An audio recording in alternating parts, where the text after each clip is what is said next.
Good evening, ladies and gentlemen, and welcome to My Neighbor, My Enemy, The American Revolution as a Civil War, an online professional development seminar sponsored by the Library of Congress's Teaching with Primary Resources program and America in Class from the National Humanities Center. I'm Richard Schramm. I'm Vice President for Education Programs here at the Center, and I'll be moderating this evening's session. Before we get underway, let me introduce you to the Teaching with Primary Sources program. This is a program of the Library of Congress that helps educators get students engaged and excited through the use of primary sources. It provides professional development opportunities for educators all over the country and guides them in using digitized primary sources available from the Library of Congress's websites in classrooms and libraries and museums. The TPS program contributes to the quality of education by deepening the content understanding and improving student literacy in our nation's schools. This program is available to teachers all up and down the East Coast, but in your own locales, please watch for Teaching with Primary Sources programs. Many of them are run more regionally in local school districts and in states. Let me take a minute, too, to introduce you to the National Humanities Center. We are located in Research Triangle Park, North Carolina. We're the country's only independent institute for advanced study in all branches of the humanities. That means, first of all, that we're independent. We're a private nonprofit organization. The main program we offer is a fellowship program that brings scholars to this country, to the center rather, from this country and abroad, to research and write books on topics in the humanities, subjects like history, literature and language studies, philosophy, criticism of the arts, that sort of thing. We opened in 1978. Since then, we've had about 13 scholars work here, and they have produced about 1,300 books as a result of research done here. Now, that may make the place sound like an ivory tower, and these pictures make it look like an ivory tower, but it's really not. The founders wanted it to connect with a large array of audiences, and they were particularly interested in connecting with teachers, and we do that in a variety of ways. I'm not going to go into all that tonight, but if you want to find out about all of the things we offer for teachers, go to americainclass.org. That will take you to this page, and from here, you can have access to our primary source collections, our online seminars, and our lessons. Now, let me remind you that when the session is over this evening, you can go to the My Neighbor, My Enemy website, the same website from which you obtained your readings, and there you will find a recording of tonight's seminar along with the PowerPoint.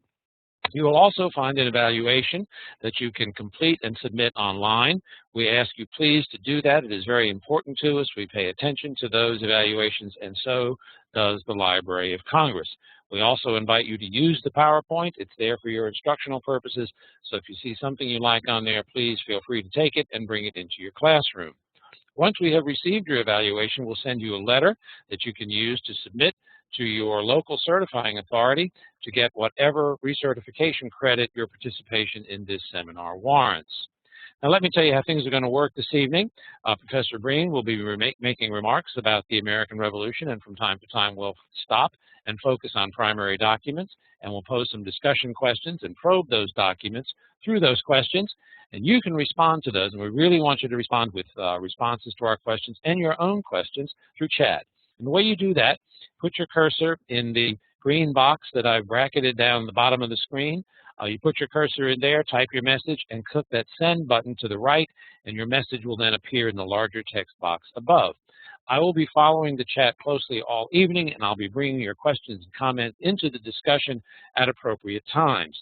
If I don't bring your comment or question into the discussion the moment it appears on the screen, hang on, give me a moment, and I'll get it in there at the first opportune moment that I have to do so. Now, let's take a look at our goals for this evening. We hope to shift your focus on the American Revolution from the founders to the ordinary men and women who fought and experienced it, to include ordinary people in the history of the American Revolution. We hope to introduce you to fresh primary documents and offer advice on how to use them with students. We had a pretty good discussion of the topic in the form of a variety of questions. What role did women, African Americans, and Native Americans play in the Revolution? That's a question we're really not going to deal with this evening. However, I posted an entry to the form that points you to all sorts of resources that do address the roles of women, African Americans, and Native Americans. So if you want some information on that, go back to the form and you'll find resources there, links to all sorts of material that you can use. How is the mainstream narrative about the Revolutionary War challenged by new and recent scholarship? That is definitely going to be covered this evening. What are the core themes in the study of the Revolutionary War that must be examined by teachers and students, irrespective of their presence or absence in textbook content? Another topic we'll address this evening. How is the Civil War perspective on the Revolutionary War evident in New Jersey? It's a rather narrow topic. I don't think we'll be talking about that much. What effect did the religious experience of the colonists have on the Civil War that emerged? Again, another topic that we'll not be dealing with tonight. Were patriots compensated by the U.S. for property requisitioned by the Army or Loyalists? Again, that's another topic that falls beyond the scope of our discussion tonight. What separates a civil war from a revolution? Do they not both pit countrymen against countrymen? That is a question we will be touching upon this evening. How did Loyalists view the revolution? Another question we'll cover. And what arguments did Loyalists make against rebellion? That's another topic that we'll touch upon this evening. To guide us through these questions, we're very pleased to have with us Timothy H. Breen, who's a National Humanities Center Fellow, who's Professor of American History at Northwestern University and the Director of the Cheraba Center for Historical Studies at Northwestern. Tim has written widely on American history, and particularly the Revolution. There are some of his topics, some of his texts right there, and his most recent book is right on target for us, American Insurgents, American Patriots, the Revolution of the People. So now let me turn the program over to Tim to tell us about how the American Revolution was a civil war. Tim, it is all yours. Richard, and good evening to everybody. August is sometimes called the silly season in England or the dog days, and here you are on maybe a hot day discussing the American Revolution. I really appreciate it. I want to tell you it's been a privilege in my life to work with the National Humanities Center and the Library of Congress. They've done a really super job in getting these documents together, and I hope in the course of this evening to answer your really good questions as much as we can. I really appreciated hearing your concerns about Loyalists, about Indians, about women, about violence, and as much as we can, we're going to discuss that. I'd like to challenge you to rethink maybe what you think the revolution is about.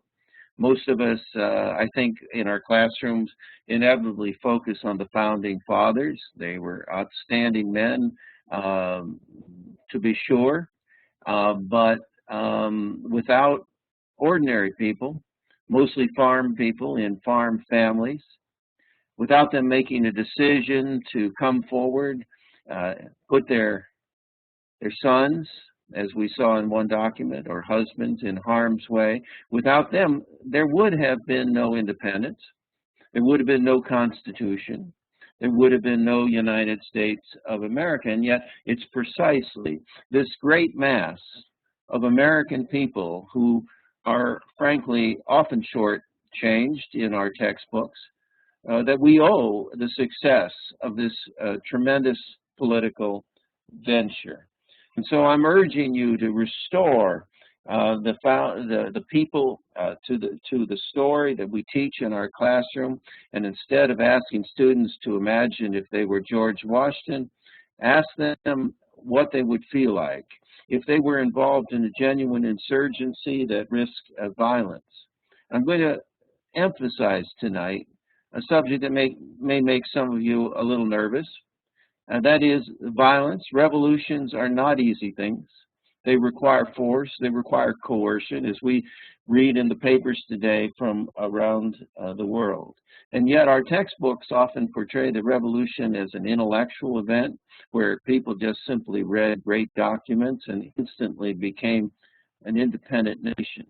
I can tell you from my own writing and my own research that it was a much more difficult event, and that difficulty, the decision, the worry, the fear, the anxiety, the desire for revenge are as much a part of the story as our accounts of the great values. And if you look at the title page of my book that we have before us, way down at the bottom, you see some guys standing behind a stone fence. That is the only picture that has survived from the American Revolution of American insurgents. They're firing on the soldiers, the British soldiers retreating to Boston after Lexington and Concord. That's the only picture, and that's why I put them on the cover of this book, to bring them back into the story. And then one other point I really would like to make, and maybe we can explore, I hope we can explore, and that is primary documents are wonderful teaching tools. I use them all the time. I have actually stopped in my classes using any secondary sources. I love primary sources, but the students need to be trained how to use them. They are not windows to the past. They're stories that people told about the revolution, often from a biased point of view, a self-serving point of view. And so in a sense, the students must learn not only to read the documents, but sometimes, as we'll see tonight, read against the documents to find out a little more deeply the contention, the competition for the hearts and minds. And that's one reason, as we'll see, I ask you to read not only the Wilmington Committee of Correspondence, but also Janet Shaw's graphic story of her suffering. The two documents together reveal the American insurgency. So we want to rethink the main narrative line a little bit, restore the ordinary people, and also think about using these wonderful documents to teach the students and to develop what we all appeal for, and that is critical thinking in the classroom. So Richard, that's my comments at the start. Hello, Richard. Yes, okay. You want to move through the slides. You've got control of the board here. Okay, but you just tell me if I'm yammering too much. No, you're not yammering too much. And we do have, before we plunge ahead here, we do have a question that I'd like to pose to you. Okay. It's written about the breakdown by class and ethnicity among loyalists and patriots. In terms of class, can we make any generalizations about what class of people were included among the patriots and the loyalists? That's a very, very good question, and it shows maybe the experience that the world's had in the 20th and maybe even in the 21st century. The scholarship on class, with rare exceptions, shows that that's not a meaningful correlation. The people from Georgia to New Hampshire were by and large what we would call middle-class farmers, reasonably prosperous, hardworking men and women. In some of the cities, there were artisans that organized against maybe a traditional ruling group, and no doubt a lot of the knowledge we have about class conflict comes from the urban areas. But America wasn't very urban at this time. Most people lived in towns under 1,000 people, and they were very similar in their Protestant evangelical religion, and they were engaged in agriculture. I might say that there have been similar attempts to find out who the loyalists were, and almost all of these efforts, all the computers and all the statistics have not revealed any meaningful correlation. Some local exceptions, to be sure. In North Carolina, where Richard is, the Scots, not the Scots-Irish, but the Scots tended to be loyalists.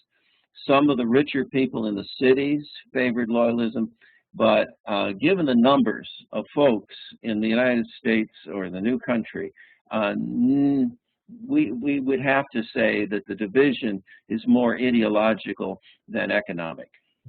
Okay, and we have one other part of this question here from this participant. She writes that Washington referred to the need for a professional army and the fact that it would be more cost-effective than the militia. Why didn't Congress respond to that argument? Very quickly. Well, they did. It just took a long time.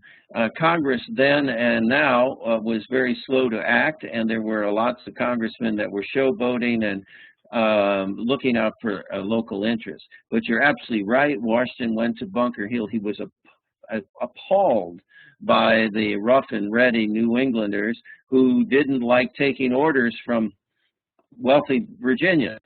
But over time, he, and with the support of Congress, slowly and inevitably formed a real army. There's a terrific book by a historian by the name of Charles Royster, and if any of you are interested in the formation of the military over the 7 years of the war, I would say that is about the best book in print. Now, you mentioned that there's no correlation regarding class among loyalists and patriots. So that means that you had wealthy landowners on both sides of the argument, right? That is correct. You had people thought, well, maybe the merchants would be involved, be more supportive of England, and maybe the planters, the people that had big slave holdings, they'd be more apt to be loyalists. But in fact, whenever historians have dug down, there are more merchants that were patriots than there were that were loyalists. Most of the Virginia planters supported the revolution. As I say, it just doesn't seem to support what may seem like a common sense position about wealth and standing in society, Richard. Okay, and we have another question here. We know we had patriots, we know we had loyalists. Was there much of an in-between group? And if there was, did they evaporate as things got hotter? Well, that's a terrific question, and it shows that the person, the questioner, has maybe considered the documents tonight pretty closely. Thank you. Look, there are always neutrals. Most people want revolutions to go away. It's scary. You might get killed. It disrupts your life. Men go away, leaving women to run the farms. Most people don't want to be insurgents, and yet sometimes events force themselves onto the little communities. And what you see in the documents tonight is the coercive way that the revolutionaries had of, shall we say, bringing the neutrals on board, or at least making sure that the neutrals were not going to become enemies of the new country. It's not necessarily a story that shows a great deal of love and feeling for dissent, but revolutions are not about political dissent. Revolutions are about staying alive and winning a war and becoming an independent country. And when you see it in those terms, some of the modern feelings about, well, shouldn't the loyalists have been treated more civilly or gently or with more understanding? Well, some of those questions become irrelevant. Just look at some of the revolutions today and you'll see how insurgencies work. Mm-hmm. And could you please repeat the title of Charles Royster's book for us so we can give that to the participants? Boy, there you go. Here I am in northern Vermont without my library. But it's Richard. You know Charles. It's Royster, and I'm sure you'll find it. We can find it. Yeah. What we'll do, ladies and gentlemen, we'll hunt down that title and we'll put it on the form so that you can go back to the form after the seminar and it will appear there. We had Karen has already found it for us. There it is in the chat, but we'll get it up to you on the form. Don't worry about that. We have another question here. This time we've talked about class and ethnicity. This time question is about religion. Can you speak to the response of the Quakers to the revolution? Let's expand that a little bit too. Can we make any generalizations about, which side various religious groups fell on? Again, there's nothing that I would rely on statistically. As you know, with the exception of Maryland, there were very few Catholics that were into the political debate. Most of the insurgents, and that goes all the way from Georgia up to New Hampshire, were the children of the Great Awakening. They were evangelical Protestants. Presbyterians were some of the fiercest, but there were Baptists and Congregationalists.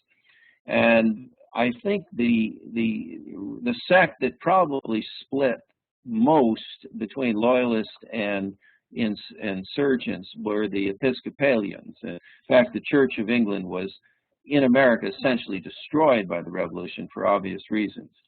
But my bigger point would be, and Richard and I have worked on this in the past in another class. The world of George Whitefield and the new itinerancy, the evangelical religion, that was absolutely central in mobilizing resistance to Great Britain. We have a very good question here that I think we'll be able to address as we move through the material. Participant writes, the position that we try to address in class is this: was the war really about taxes, or had the colonists grown apart from England, from the English, and had the colonies developed an identity separate from England and wanted to make their own decisions? That seems to be that is obviously the central question, I suppose. Shall we move ahead? I'd like to, if I may, just comment, because Sure. These questions are, I think, Richard, as good a group of questions as you and I have seen in these forums. Let me state without qualification, and this is very important in our political debate today, the revolution was not about taxes. Not about taxes. Just get that out of your classroom. What it was about was taxation without representation. These people felt they were being taxed by people they never voted for, who lived 3,000 miles away. But I have found in my research, at the very time they're talking about British taxes being oppressive, they're doing everything they can to pay taxes to their local governments, to their towns, to their colonies and new states. This is not a matter of taxation. It's a matter of political representation. And that's what made the American revolutionaries so mad. They felt that they were being treated like second-class citizens in the empire, and they were. So modern efforts to turn this into a selfish or crass effort just simply to escape paying for the civil society, I think really, I'm going to go out on a limb here, Richard, I think it really insults the memory of the insurgents who brought our country forward. Okay, well, very good point. I think you've addressed that very clearly and forcefully. Shall we move ahead? The slide we have on our screen now is designed to begin the discussion. I think it's already begun, so why don't we move ahead, go beyond this one, Tim. You have control there. And do you want to focus on this, or do you want to plunge ahead into some of the other material? Well, let me make just a couple of short comments here. I suppose you all wouldn't be involved in this discussion if you were worried about why we bother about the American Revolution. But as it recedes in history and as people become more interested perhaps in the Civil War, I think you should always remind your students that the American Revolution was a shaping event, and how we deal with each other as a people in a political forum, our sense of representation, our sense of rights, came out of this event, and it should remain absolutely central to the narrative of American history.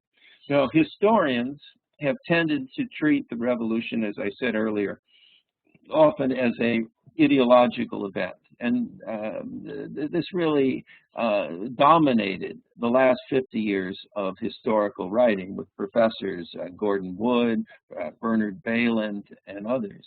And they put their emphasis on the values of freedom and liberty as if, and I don't mean to demean these people, it was as if you went to a group of young farm boys in a town in Massachusetts and said, liberty and freedom, and they immediately grasped their guns and ran off to Bunker Hill.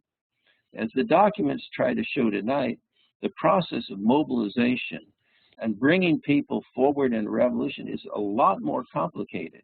Sure, it's ideas, but it's also peer pressure, it's also anger, it's also a sense of revenge.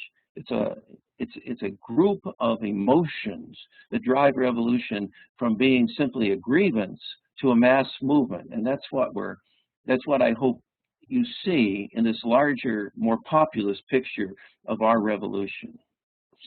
Okay, we just have 2 points here. Were British subjects living in England paying higher taxes than the colonists? The answer, I would say, is emphatically yes. They paid a terrific land tax, and it was some of the complaints of the English landholding classes that drove the Parliament to seek new sources of revenue, such as the Stamp Act, the Sugar Act, and whatnot. The British citizens really paid a very high price to have the strongest empire that the world had seen since Rome. Mm-hmm. Okay, you mentioned Bernard Bailyn. We have a question here referring to him. Mm-hmm. Do you agree with Bailyn's argument that a political culture had developed in the colonies which deviated significantly from that which existed in Britain during the mid-18th century?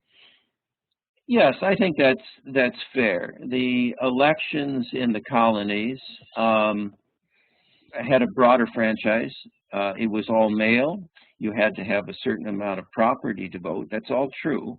But in Virginia, Pennsylvania, Massachusetts, a larger percentage of the male landholding class was able to participate in the election process. So you could say it's not really a fully democratic system as we would know it today, but it has a larger participatory base. And no doubt there were differences between England and America that were real and severe. But one must remember, Richard, that Americans came out of the French and Indian War of the 1750s feeling like they were part of the empire. They were really happy to be in the British system. It wasn't that they had been thinking since the arrival at Plymouth how to get independent. They wanted to be part of this empire, and it was, in fact, shall we say, narrow-minded parliamentary policies and laws that forced them away and reminded the Americans that at the end of the day, they weren't fully British. They were something else, and that something else wasn't as good as being British. And those of you that are listening tonight are participating, you know that the exact same process happened in Scotland and later in Ireland. The Irish didn't want to be free of England in 1916, but England came down so hard on the Irish that they felt that they had to protect their dignity and honor by rebelling. Now, some of that happened in America too. That's why we're going to put our emphasis on 1774 rather than the 200 years before. Okay, wonderful. We've got lots of questions here, but we really need to move on. We've got a little over an hour, so why don't we plunge ahead, and I will come back to these questions that are on the screen now before we sign off this evening. All right, so we're moving on. I think we've dealt with some of these revolutionary interpretation of the American Revolution. I've already, as it were, shown my cards. I feel very strongly that ordinary American people today should realize that their heritage of freedom and liberty and rights was not given to them by the Founding Fathers. They won it the hard way by participating in this revolution that created a dynamic new republic. And so sometimes I may seem a little overly enthusiastic, but I think that the American Revolution is just an exciting event to teach if you take this broad view.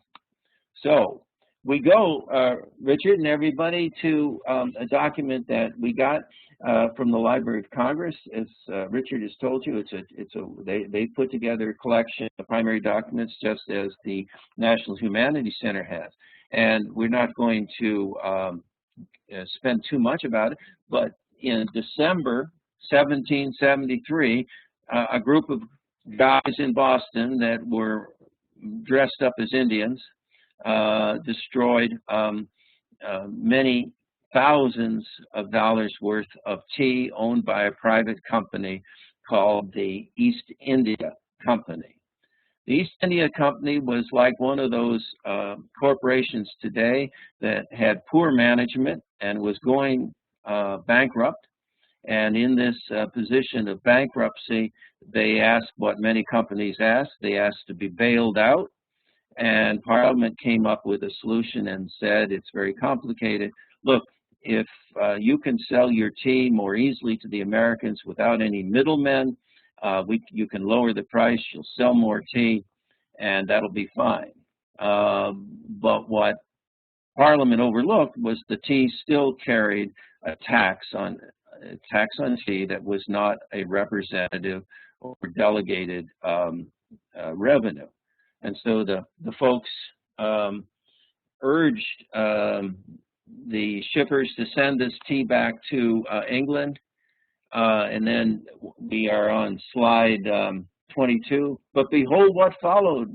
A number of brave and resolute men determined to do all in their power to save their country from the ruin which their enemies had plotted.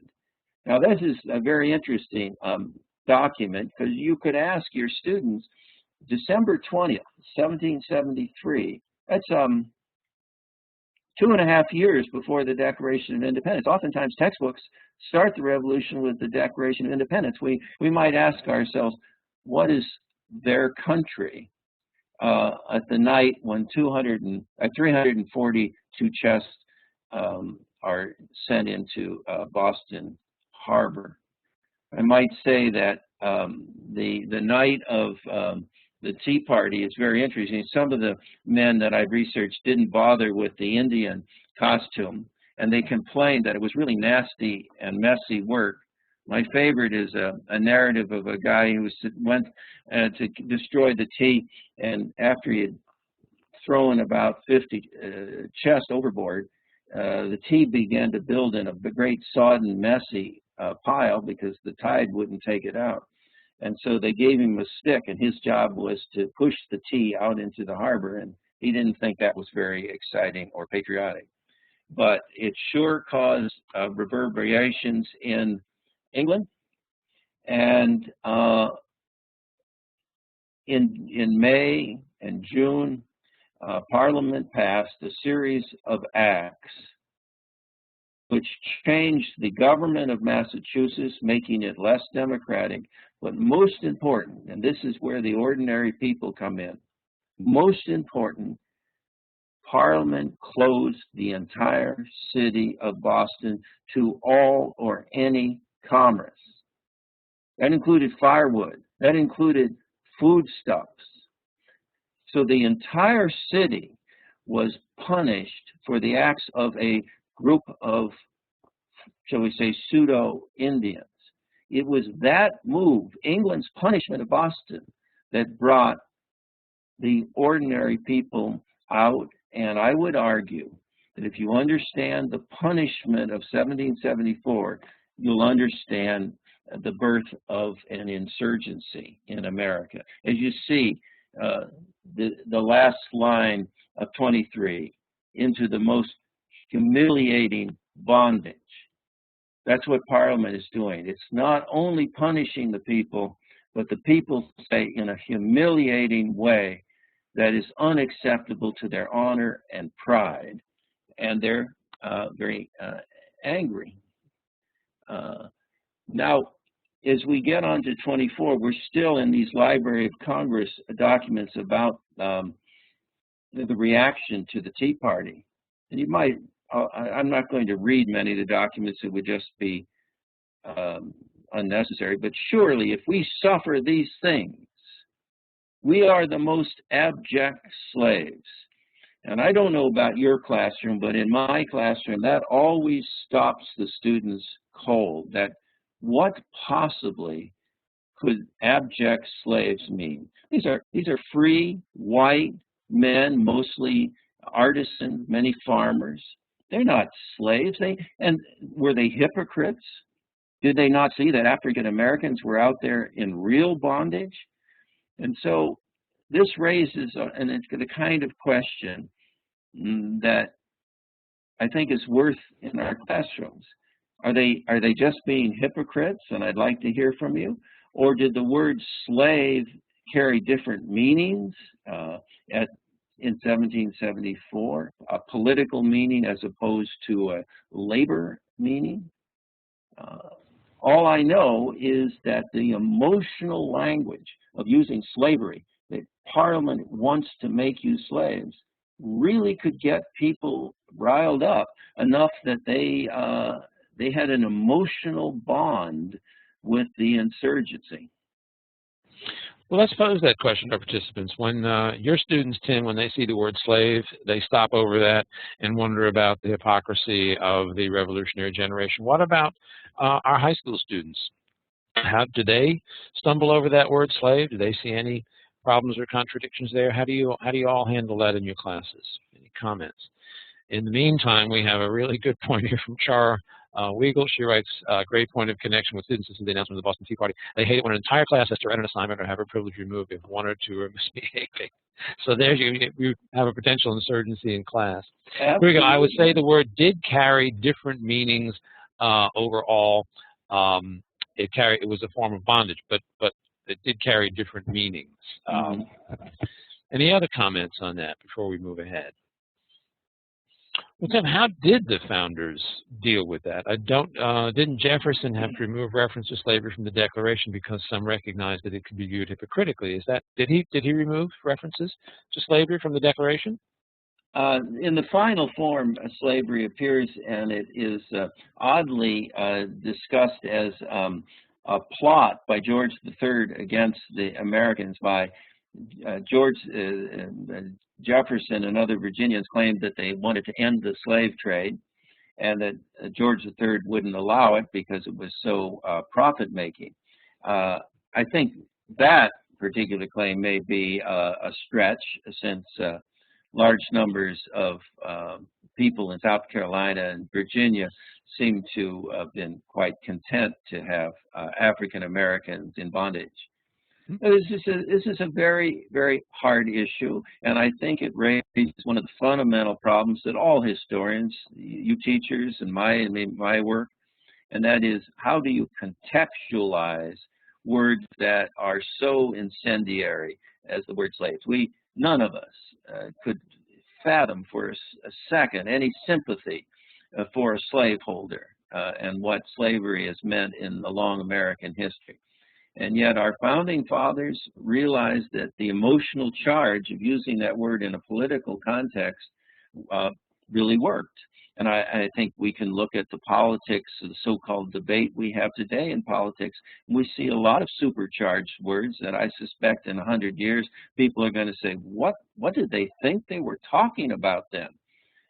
Perhaps we're looking at something of that. But Richard, this whole page here, a fixed plan to bring the most humiliating bondage, is filled with this powerful, emotional rhetoric that's designed to bring out popular resistance.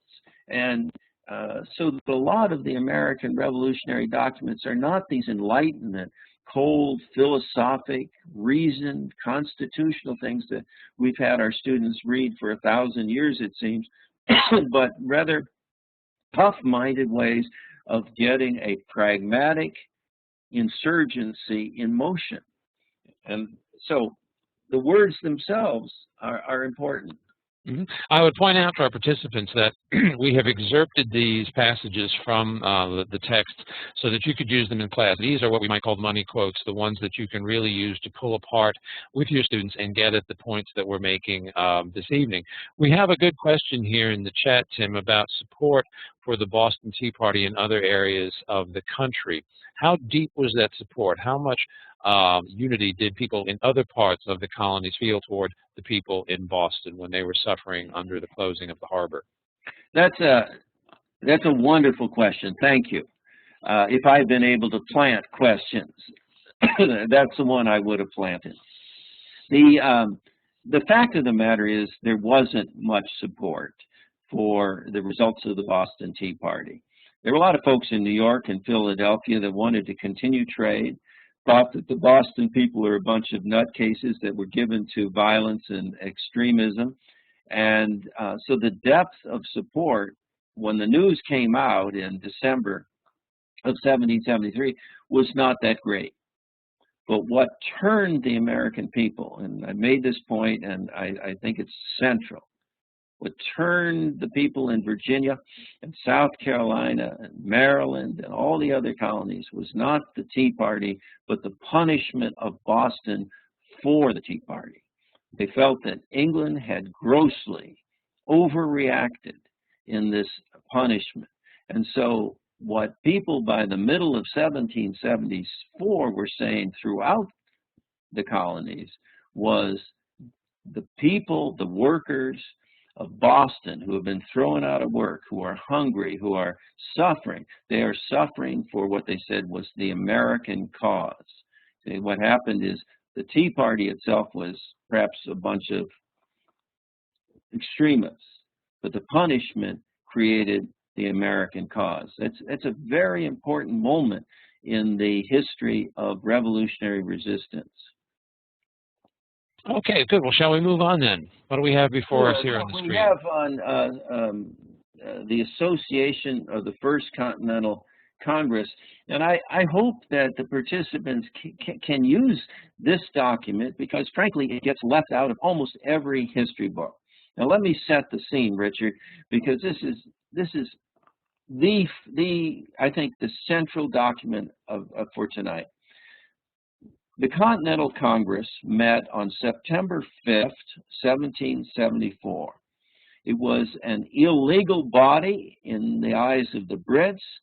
Some of the great leaders of America came to Philadelphia, and within a few weeks they passed the association. And I've given you some articles. It was written almost like a constitution, and why the textbooks ignore it, I cannot tell you, but you will see here in Article 8, we will, in our several stations, encourage frugality, economy, and industry. That sounds great. Promote agriculture. And down there in the highlighted print, will discountenance and discourage every species of extravagance and dissipation. And then you look down the list. What are these things that the revolutionary Americans are going to do? They're going to put down shows, horse racings, cockfightings, entertainments on the death of a friend, not to use expensive mourning dress, gloves. Now, on one level, that seems like a kind of a joke that there's no punch. I mean, are you serious? So the question is putting down articles made of wool that are expensive, is that a genuine sacrifice? How do you think asking ordinary people to make this kind of commitment would have played in the little towns?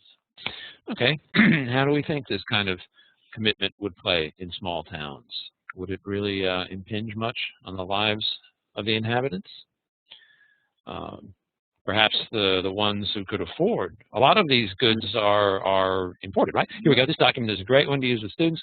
What would they be willing to give up on a daily basis to achieve a larger goal? Point well taken.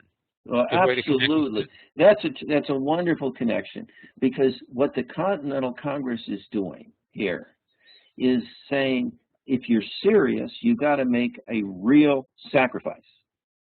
And you might ask your students, are they mad about something? Would they be willing to destroy their cell phones? Would they not Twitter for a year if they really felt that their political freedoms were threatened? So you see, people are being asked to make a real, tangible sacrifice. But there's something more going on when we get to slide number 26. And that is, you can look at your neighbor and see if that man or woman is living up to their commitment. In other words, this is a tangible sacrifice.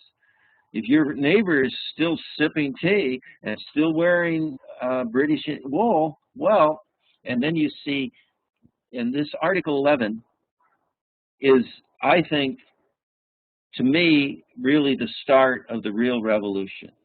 That a committee be chosen in every county, city, and town by those who are qualified to vote for representatives in the legislature. So this is an elected committee that's going to enforce the revolutionary commitment. And look, whose business it shall be attentively to observe the conduct of all persons touching this association. So we have what's the Continental Congress doing is forming a shadow government, a parallel government. I mean, the British still rule America here. They think they're still in control. And here's the Continental Congress appointing or asking in every county, city, and town a new government. And what happens? We ask. You know, this is what I'd love to hear from you people. You know, because some of the students read, what happens if you get caught? The truth of the case to be published in the gazettes to the end that all such foes to the rights of British America may be publicly known and universally condemned as the enemies of American liberties. And henceforth we respectively will break off all dealings with him or her. Now, they're not beating them up. They're not sending them to Canada. They're just saying, look, if you continue to buy British goods, your name's going to be in the paper as an enemy of American liberty, and you will become in our town a non-person. We just simply will not deal with you. You will be unfriended from the insurgency. And I think if the students see this kind of pressure brought on ordinary people in these towns, cities, and counties, they'll understand a little better what's happening on the ground, like what I call the revolution on the ground, than they would just simply reading the traditional documents of, you know, the constitutional arguments, lawyer arguments about the rights of the American people. This is where the hearts and the minds are being won or coerced, it seems to me, Richard. Yes, as one of our participants said, it sounds like peer pressure to follow along, and this is peer pressure in a massive way, wouldn't you say? Absolutely. I mean, everybody wants to buy British imports, clothes, crockery, metal goods, you know, and yet they're saying if you persist, you are becoming, and you notice, an enemy of American liberty. They're already, what we're seeing here is not the long-term development of a separate consciousness, but the sudden and almost violent sense that we are different from the oppressors in the empire. We are Americans, and we're going to stand up. We're going to sacrifice for what we care about. I mean, the whole notion of a public universal sacrifice might be something you would ask your students. I mean, what possibly today could cause ordinary people to say, gee, I would put down some of my wonderful consumer items. You know, I wouldn't go to Walmart this month because I feel threatened. Well, my students think it's great that the revolutionaries sacrificed. They're not so hot about sacrificing anything today for any cause whatsoever. And we got some great discussions about this. I'd love to hear from you about how to teach or raise in your classrooms the notion of a public sacrifice for the common good, because I think it's a terrifically central point. We have a comment here. Maybe students will relate to the supporters of Buy American today by those who want to avoid buying made in China items. U.S. Olympic team outfit controversy, for example. Today we have a hard time weaning ourselves from low price. Back then I think this was a much bigger sacrifice because so many items were not yet manufactured here at all. So, right. Yeah, would we give up our made in China goods? You'd go around. I don't know what you wear. Yeah, well, no, I'm not necessarily picking specifically on the China trade and whatnot. All I'm doing is asking students. Revolutions and freedom and liberty aren't handed to you like you just open, you know, a check in the mail. There's got to be some reciprocity of sacrifice in order to gain something that's good for your neighbors and the future. And this kind of debate that we're having in these documents tonight raises these extraordinarily hard decisions that people in the past faced. Richard, they didn't want, you know, the folks that lived in central Massachusetts in 1774, they didn't want to give up their cell phones and iPads any more than we do, but they did. And we see sometimes, shall we say, were persuaded by these committees to make that choice. Well, shall we look at David Wardrobe and see how he was persuaded by the committee? We've got a little over an hour. Excuse me, a little over 40 minutes. Okay, and I love to hear your questions as Richard is giving it to me. They seem right on point over and over again. David Wardrobe was a teacher, like yourselves, in rural Virginia, and he was brought before the local committee. He apparently wrote a letter to his friends in Scotland, in Glasgow, where almost all of the American tobacco went to Glasgow. It was the central point of the tobacco trade. And so he writes, the Virginians, as indeed most of the colonists, look upon the late Act of Parliament, that's the one we've been talking about, as a thing that may one day or other happen to themselves, and therefore resolve to stand the friends and espouse the interests of the Bostonians. There you see, June 30th, we're 6 months away from the Tea Party, and now it's become the common cause. And he's writing about it, this young man, and he sends this letter, and it continues. And you see, I was particularly attentive. He's looking at this mass meeting in his little area of Virginia. I was really pleased to see so very few express any outward signs of approbation. So what he's doing in this letter seems to me fairly mild. He's saying, look, a lot of people were upset about what happened in Boston, but they're still kind of sorting it all out, and they're willing to go to a public meeting, but they're not jumping up and down and cheering. All right, that's what and so the letter goes off to Scotland, and then it comes back to America, and it raises holy hell.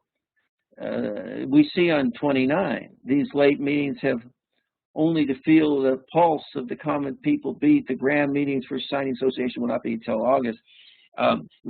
He's still, that's where we are.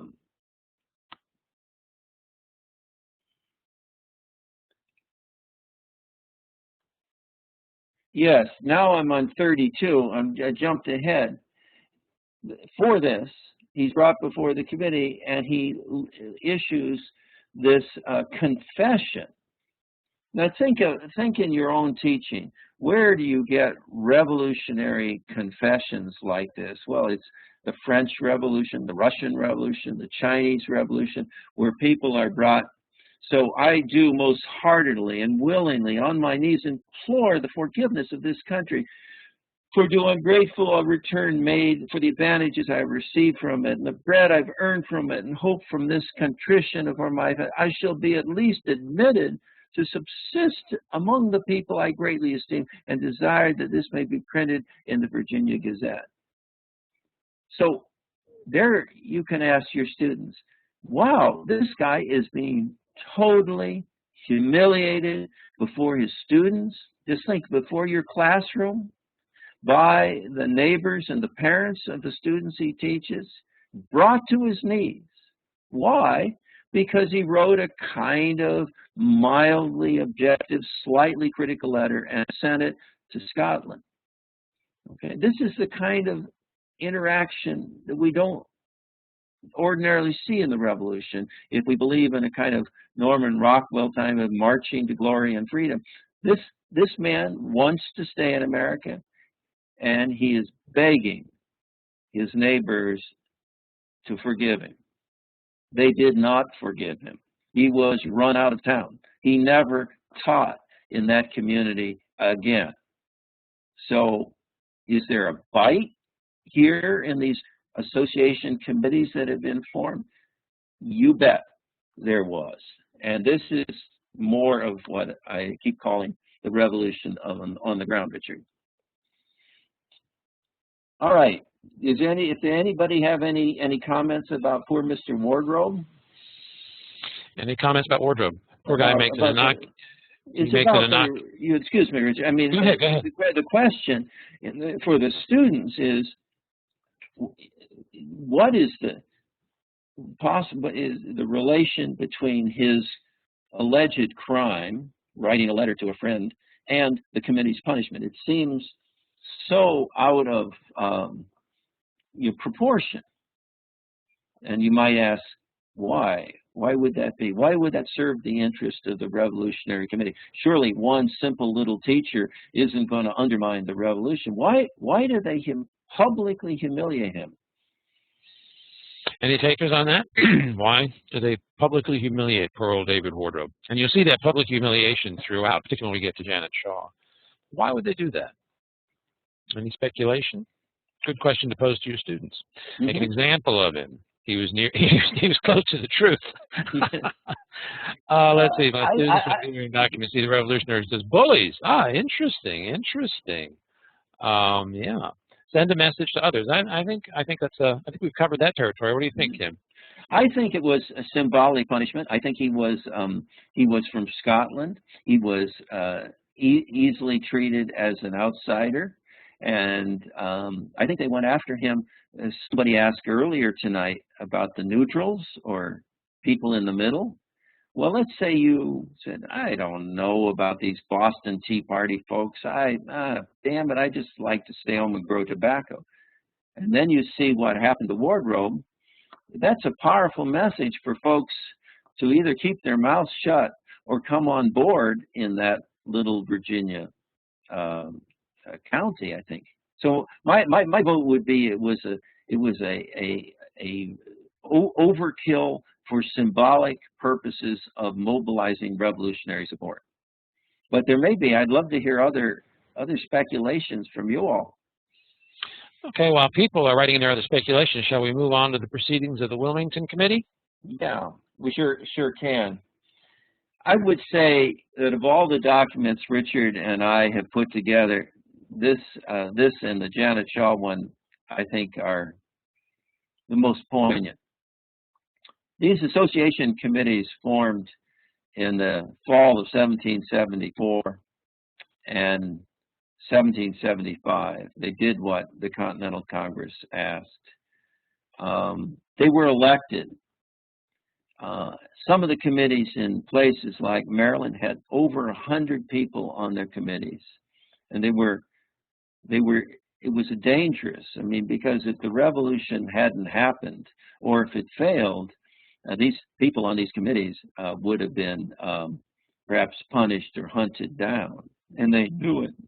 And so it's no surprise. Now, this is a question I ask my students. I said, look, this Proceedings of the Wilmington Committee is so exciting. Wow, it really gives us a window to the revolution. Why are there so few committee records that have survived?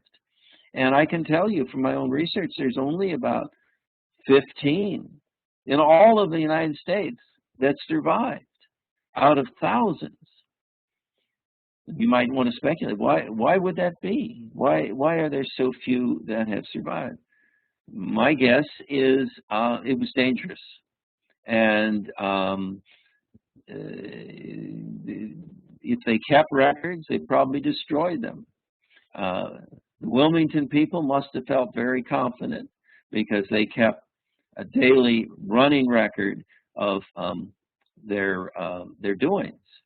And so, as you see, November 26, 17, we'll read about the committee, the association, rather. We see the committee finding several gentlemen intended to start horses, thought proper to send the following admonitory letter. In our opinion, the avowed intention of running horses will be subversive to the association. If the gentlemen persist in running the race, we shall be under a disagreeable necessity of bearing public testimony, blah, blah, blah. Well, they start off kind of slow. They're talking to their peers.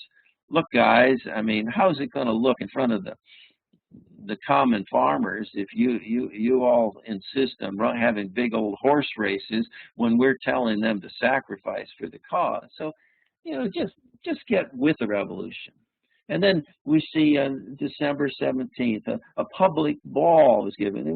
That's a dance and a great reception. It's a very sociable, especially in the South. They have these wonderful parties. And the committee warns them.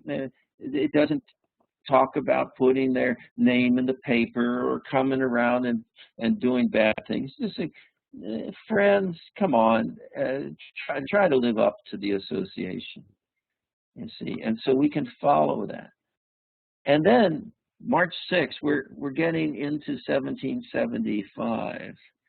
And the association was agreed on by the committee. So you see, what Wilmington, the committee is doing is affirming their commitment to the Continental Congress, and annexed to the resolves of the General Congress to be handed to every person in this county, and recommended to the committee of the adjacent counties that those who acceded to the said resolves may subscribe their names thereunto. This is a huge difference than saying, look, guys, I really wish you wouldn't run the horse race. I mean, could you just cool it a little bit? Now, you have to sign your name. There's no hiding from the revolution in Wilmington after this. And they went, and you see, we the subscribers, in testimony of our sincere approbation of the proceedings, blah, blah, blah, that we will most solemnly engage by the most sacred ties of honor, virtue, and love to our country. Again, our country. 1775, this is more than a year before the Declaration of Independence. And folks in North Carolina are being asked to sign publicly, and you all know, anybody that asks you to sign your name to a petition, that's a big difference from just simply saying, oh yeah, I think I'll vote, I think I support it. Now you're out there, you're vulnerable, you're public, you've made a stand.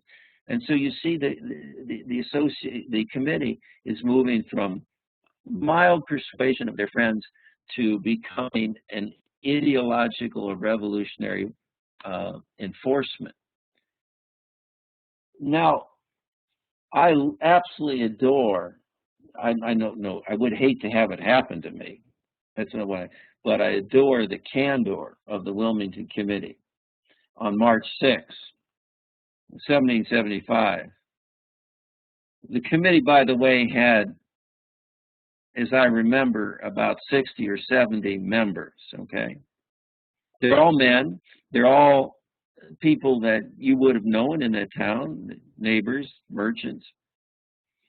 And they resolved that all the members of the committee now present go in a body and wait on all housekeepers in town with the association before mentioned and request their signing to it, and declare their reasons for refusing that such enemies to their country may be set forth in public view and treated with the contempt they merit. Now, you ask your students what's going on. People live in little houses. I've been to Wilmington. Many of you have. Many of you live in the South. Suddenly, 60 guys appear in your front lawn. They say, knock, knock, knock. Hello, we're the committee. Would you like to sign this document that says that you're a friend of America, or would you like to remain silent and be declared an enemy to your country and set forth to public view? Whoa! You know, you're going to slam the door on the committee's face and say, hey, I want to be an enemy to the country, go away. And if you made that choice, you're instantly a non-person in Wilmington. Now, think about that. Your kids got to go play with other kids. You got to make deals in the store. You got to sell your rice. That's all gone in an instant if you turn these guys in your front lawn away. I'd like to hear your reaction to this, because this is a side of the revolution on the ground I would hazard a guess that very few of you see in the textbooks you use in your classroom. Yeah, how do you think your students would respond to this? One participant earlier mentioned that sometimes students see the patriots as bullies. Do you think they'd see them as bullies here, or as people acting on behalf of liberty, or both? Or, as I might also ask Richard, you want to be free of the most powerful empire. I mean, the British military machine was absolutely ferocious. So those of you who support the American Revolution but also don't like bullies, please tell me how you mount a successful insurgency without a little coercion of this kind.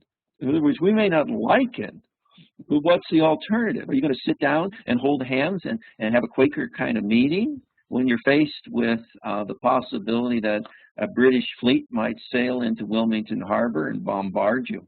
I mean, this is history in context. Marcia Spencer makes a very good point here. This allows students to ponder the connections, if any, between American freedom in general and personal independence.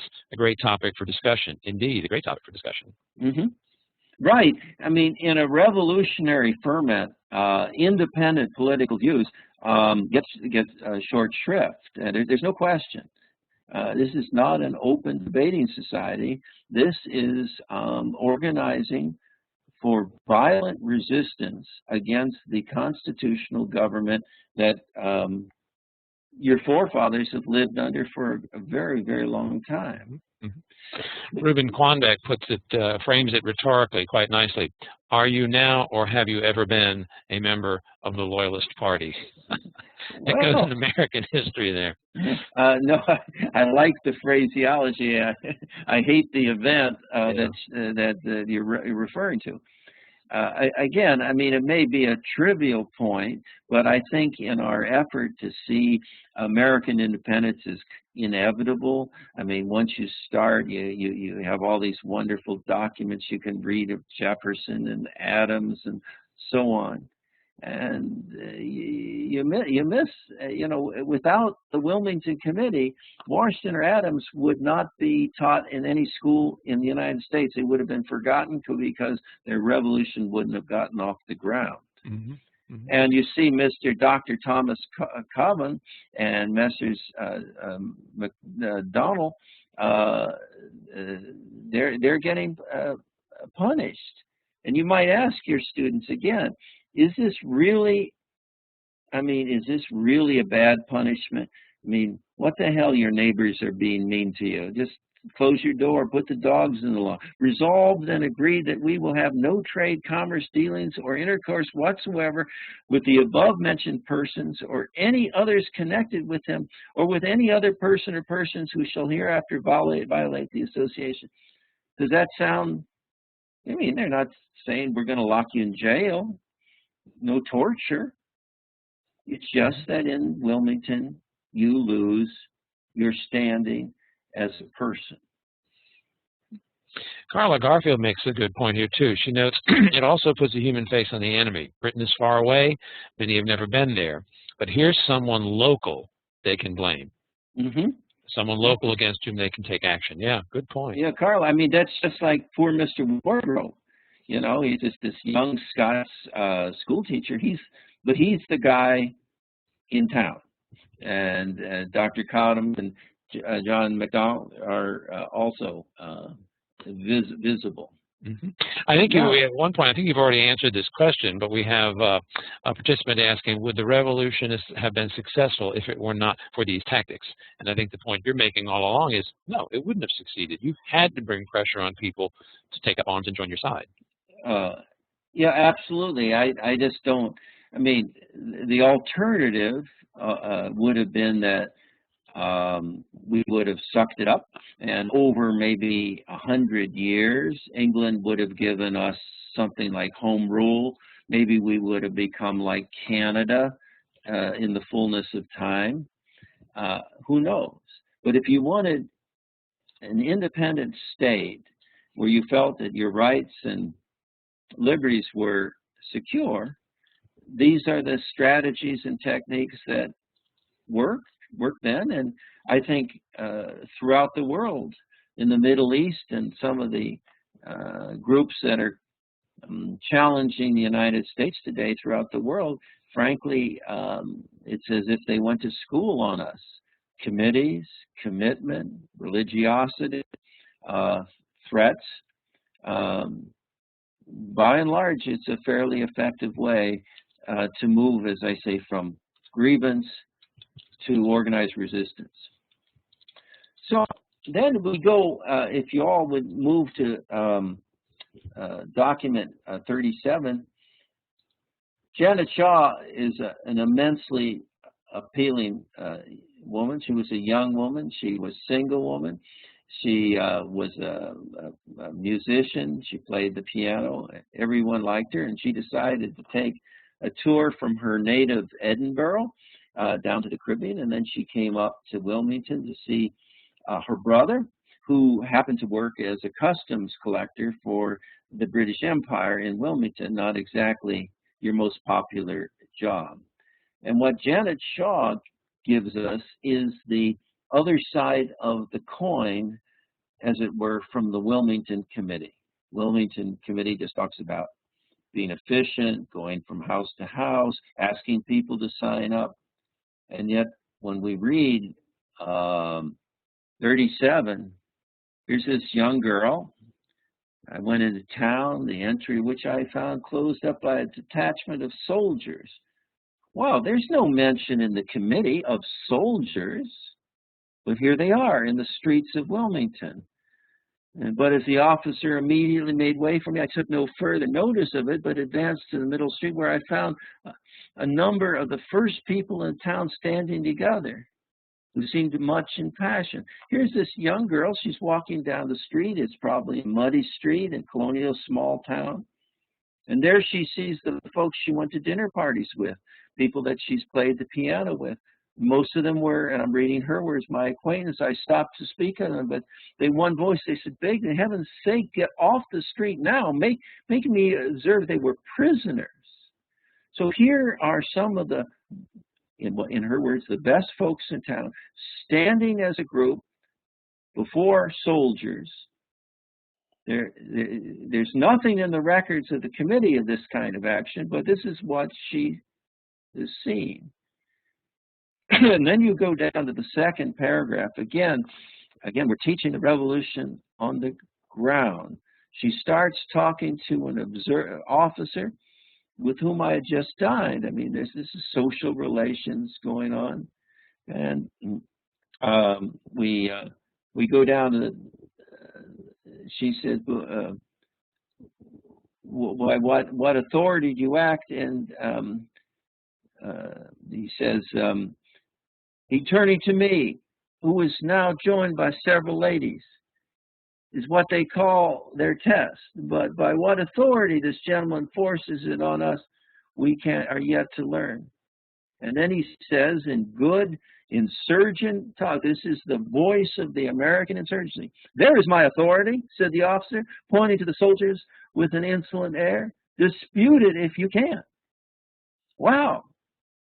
A group of armed citizens representing a country that isn't a country yet, acting on the authority of this Continental Congress, which was an illegal body in the empire, and they're prepared to arrest some of the wealthiest and most prominent folks in Wilmington. My point again is, if you gave the students just the committee report, you'd say it was clean, efficient, reasonably fair, pressed, and then if you see Janet Shaw, you find there's a level of violence that none of the official records describe. And she says in her sad words at the bottom, this young loyalist, as she flees back to Scotland, "Oh, Britannia, what are you doing? While your true obedient sons are thus insulted by the unlawful brethren, are they also forgot by their natural parents, i.e. England?" What you see in this document, I think powerfully, is the breakdown of the bonds that had held the British Empire together for 200 years, right on the streets of Wilmington at the point of a gun. So I'd like to hear how you might teach Janet Shaw, and how you might teach your students to compare and contrast the Wilmington Committee reports with this diary or journal of a lady of quality. While people are pondering that, I want to point out to our participants that in America in Class Lessons, we have a lesson that uses the Janet Shaw material plus other material that you've seen in the seminar. You go to americanclass.org, click Lessons, and look for the American Revolution as a Civil War. Now, While people are pondering how they would use Janet Shaw, let me bring up a point that Carla Garfield has made here, and I think it's an excellent one. I'd like you to respond to it, Tim. All of this, she writes, gives me even more respect for the Founding Fathers, who somehow managed to keep our revolution from becoming the bloodbaths that the French and Russian revolutions became, as the factions became incapable of compromise or principle. Passions are running high here in Wilmington. How did this revolution manage to avoid bloodbaths? Well, Carla's point is well taken. I'm not asking you all to drop the Founding Fathers from historic memory. They were a terrific lot, and we should respect them. And Carla's absolutely correct in seeing some kind of reciprocity or communication between the different levels of authority. Now, this group in Wilmington, they're right on the cusp, it seems to me, about using violence. But you notice they always say their authority or they're taking their orders from the association or from the Continental Congress. That link between the Congress and these little towns was not, she's absolutely right, broken. And so, with the exception of a few cases where things got really ugly, and they're fairly rare, the Americans, what they did is they formed a parallel government, and you could almost look, it seems to me, Richard, at the association as I've written as almost the first American Constitution with its little articles and enforcements and protocols. There seems to have been at base a respect for the rule of law and procedure, although it was badly strained.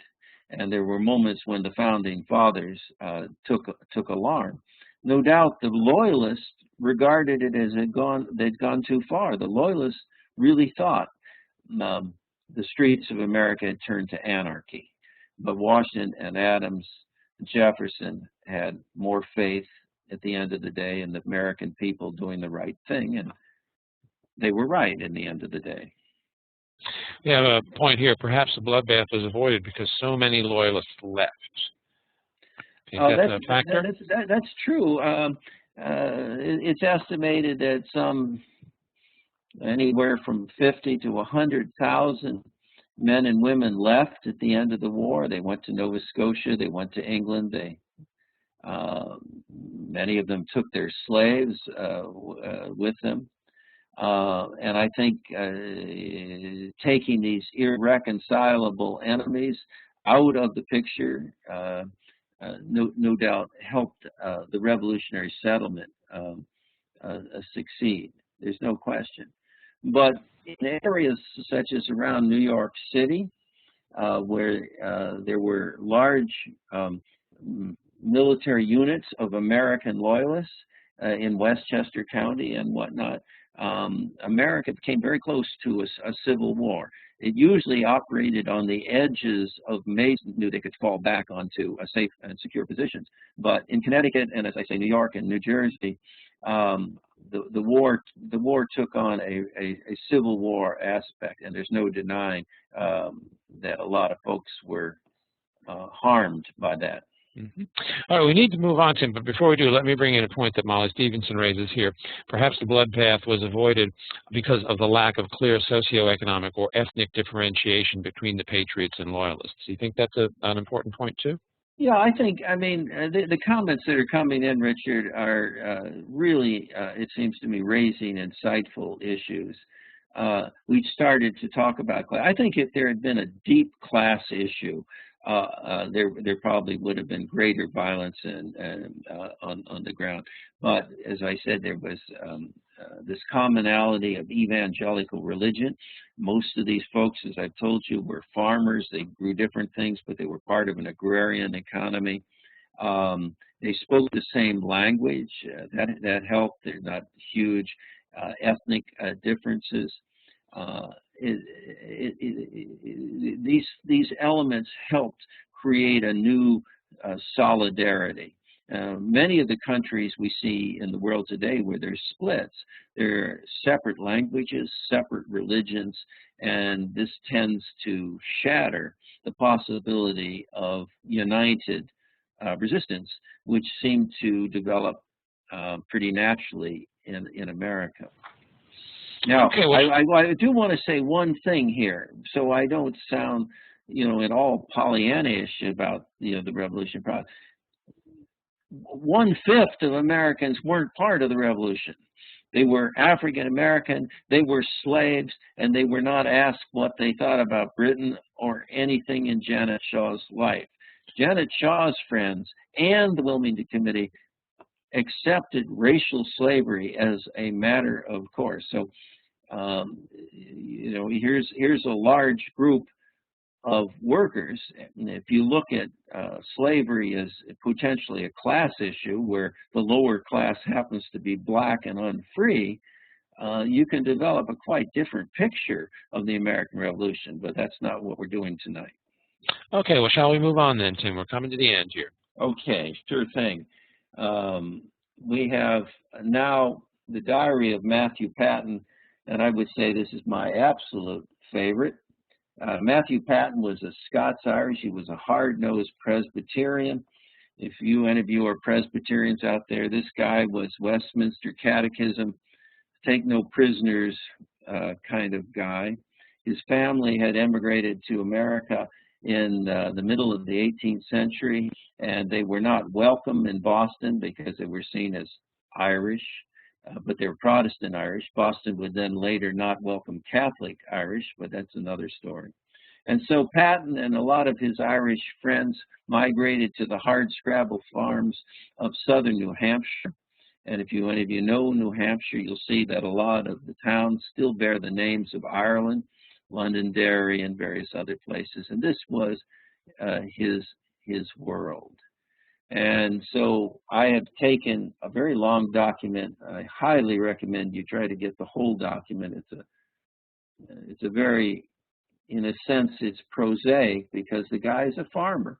And as you noticed, and I'd like to ask you how you teach it, he didn't write this diary to tell you about the revolution alone. He talks about fishing and selling grain and doing shoes and having your boys work for other farms. And I think that, look at the September 19. James Orr mended my plowshare that was broke in the wing. He had a good deal of pains in doing it, charged it on him. All right. But, right, this is a farmer. His shear is broken, and it's probably really hard to weld it then. And without even breaking the sentence, we see the entry of these committees in southern New Hampshire. And I might say, Richard, one of the things I'd like to stress with the folks tonight is that too often the American Revolution is seen as a Boston or a New England event that then led to war.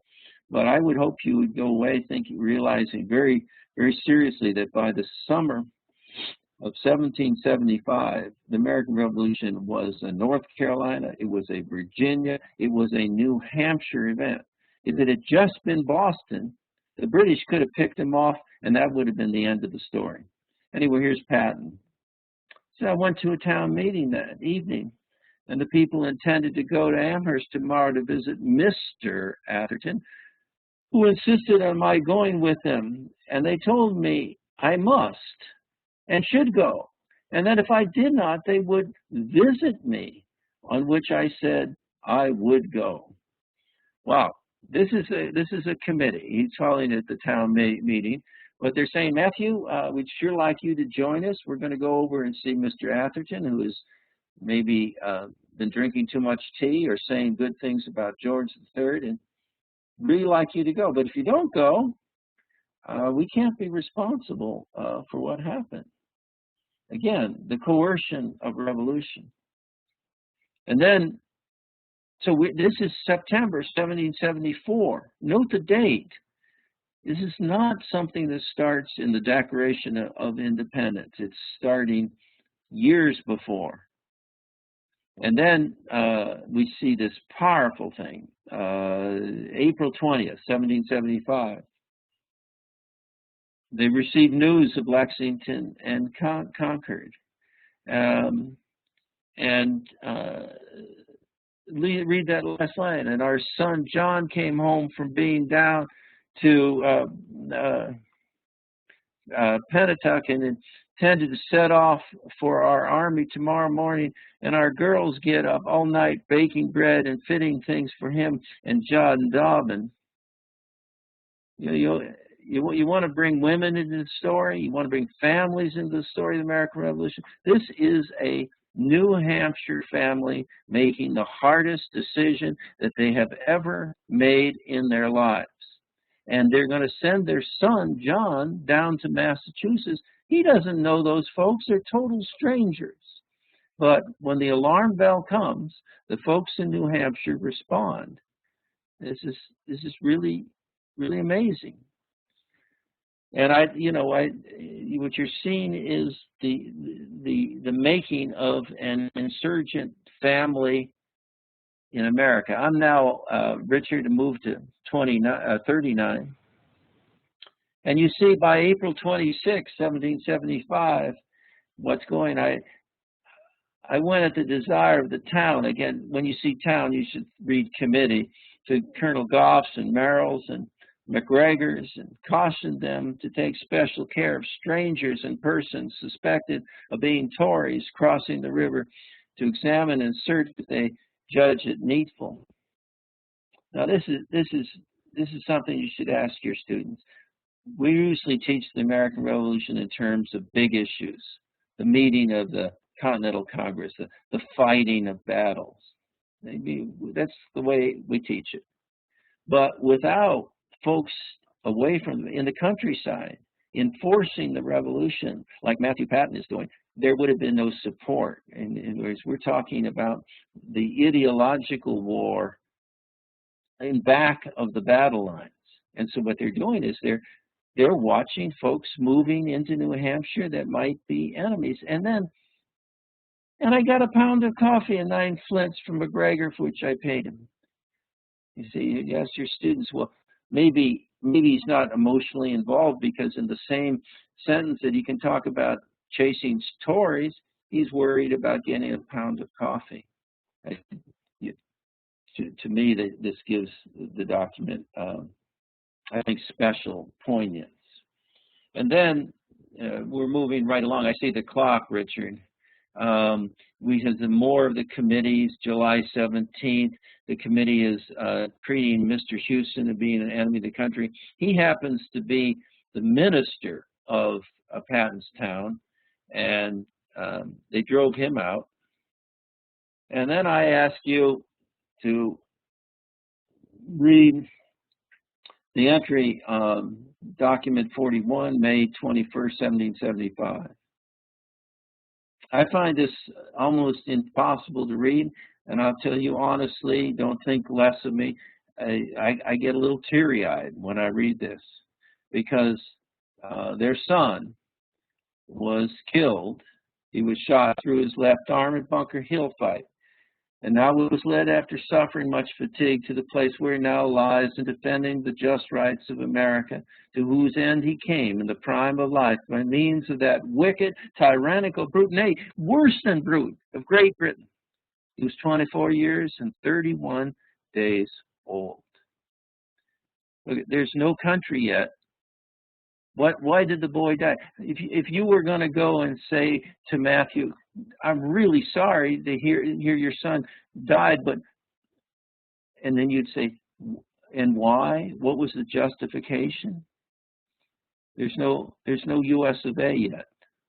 The justification is the insurgency itself that has taken on a life of its own. And he died because of that wicked, tyrannical brute, George III. You want to know about ordinary folks getting involved in the revolution, you're not going to do better than the diary of Matthew Patton. So what say you, Richard? Well, we've come to the end, but I would like to take just a few minutes here to wrap up some loose ends. First of all, we have a response here from Carla Garfield. She wonders if keeping a diary was something that farmers did routinely, or what was Patton's status? He could write, obviously, he could read. Is keeping a diary a common thing among farmers? It's a two-part answer.